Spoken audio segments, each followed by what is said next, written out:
Setelah di tutorial sebelumnya kita telah membahas apa itu link dan bagaimana cara membuatnya. Nah, dalam tutorial kali ini kita akan belajar jenis dari link dan atribut target. Yang pertama adalah jenis dari link. Untuk jenis dari link ini kita bagi menjadi dua, yaitu alamat absolut dan alamat relatif. Alamat absolut itu adalah alamat website lain atau biasanya kita kenal sebagai external link. Contohnya seperti facebook.com, lalu warungbelajar.com, pokoknya untuk website lain. Jadi linknya itu ketika diklik akan mengakses website lain, ya. Itu adalah alamat absolut. Nah, yang kedua adalah alamat relatif. Alamat relatif ini adalah alamat yang berada di website itu sendiri.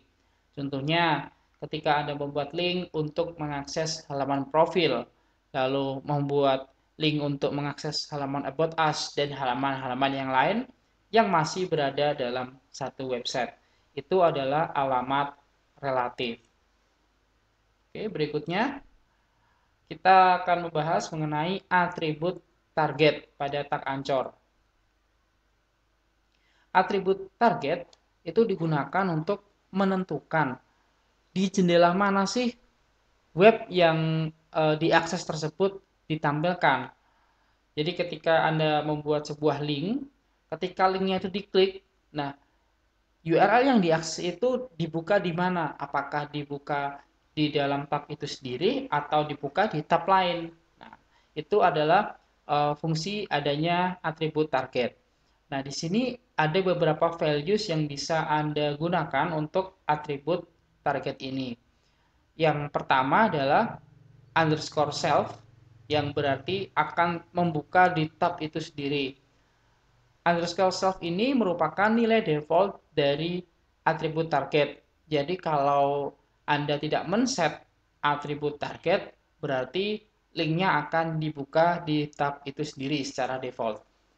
Lalu yang kedua adalah underscore blank, yaitu ketika link diklik akan membuka tab baru dan URL yang diakses tersebut akan terbuka di tab baru tersebut.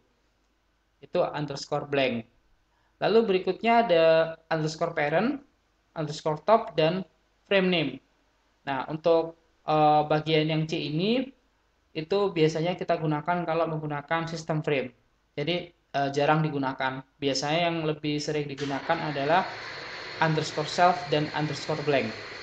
Oke, untuk contohnya kita akan gunakan link yang sebelumnya telah kita buat.